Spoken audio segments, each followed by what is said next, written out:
Bunday voqealarning guvohi bo'lishi ham kishini cho'chitadi. Negaki, xunuk holatning natijasini ko'rayotgan odam uning sodir bo'lishini o'zicha xayolidan o'tkazib, jabrdiydaning ahvolini his qiladi. Tasodiflardan hech kim himoyalangan emas, ammo avtomobil yo'llaridagi mash'um hodisalarning aksariyati qandaydir nogahoniy xatti-harakatlardan emas, balki doimiy qoidabuzarliklardan kelib chiqadi.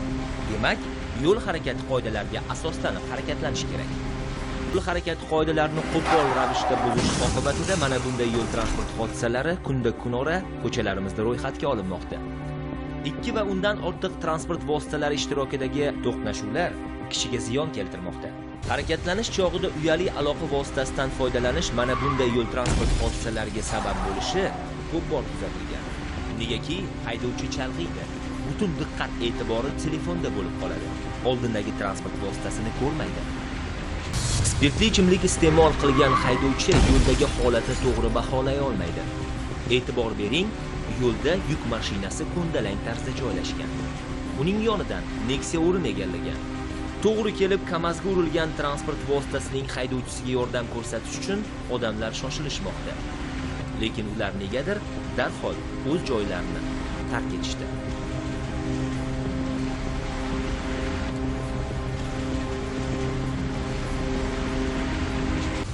Avtomobilni boshqarish chog'ida uyali aloqa vositasidan foydalanish mana bunday yo'l transport hodisalariga sabab bo'lishi ko'p bor kuzatilgan. 2 Nexia ishtirokidagi yo'l transport hodisasida e'tibor bering, 3-avtomobil ham texnik shikast ko'ryapti. Matizga borib urilgan Nexia haydovchisi transport vositasidan tushdi. Uning beli jarohatlangani ko'rinib turibdi. Orqadagi Nexianing yon o'rindig'ida o'tirgan yo'lovchiga tibbiy yordam ko'rsatish maqsadida hamma yordamga shoshilmoqda.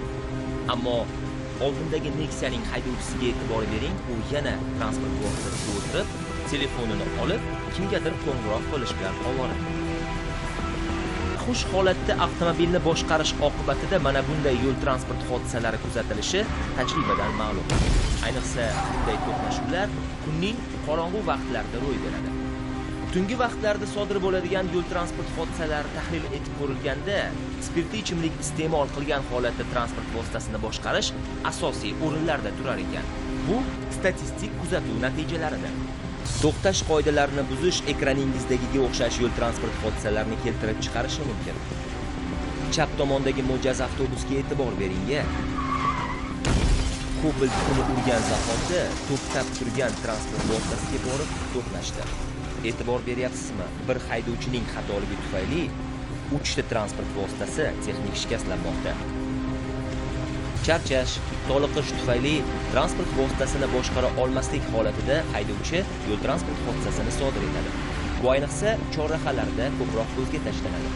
Bir necha yo'nalishni biriktiruvchi chorrahada birinchi qatordan emas, ikkinchi qatordan burilayotgan taksiga e'tibor qiling. U Cobaltni o'tkazib yubormadi. Oqibatda ikki o'rtada to'qnashuv sodir bo'ldi. Tabiiyki, ikkala haydovchi ham moddiy zarar ko'rdi. Kunning issiq paytida bu kabi to'qnashuvlar ko'plab ro'yxatga olinadi. O'zbekiston Respublikasi Ichki ishlar vazirligi Davlat yo'l harakati xavfsizligi boshqarmasi matbuot xizmati xodimi bejiz haydovchilarni ogohlikka chaqirmayapti. Mana bunga o'xshash yo'l transport hodisalari sodir bo'lmasligi uchun ham haydovchining toliqmasligi va asabiy holatda rul chambaragiga yaqinlashmasligi tavsiya etiladi. Aks holda ko'chalarimizda to'qnashuvlar soni kundan kunga ko'payib bormoqda. Bu esa o'z navbatida moddiy va ma'naviy zararni yuzaga keltiradi.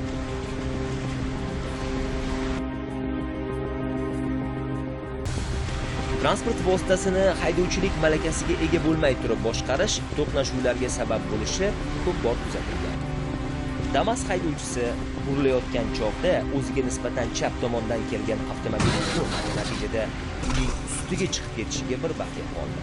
Bunday yo'l transport hodisalari albatta haydovchilik huquqiga ega bo'lmay turib avtomobilni boshqarishdan kelib chiqadi.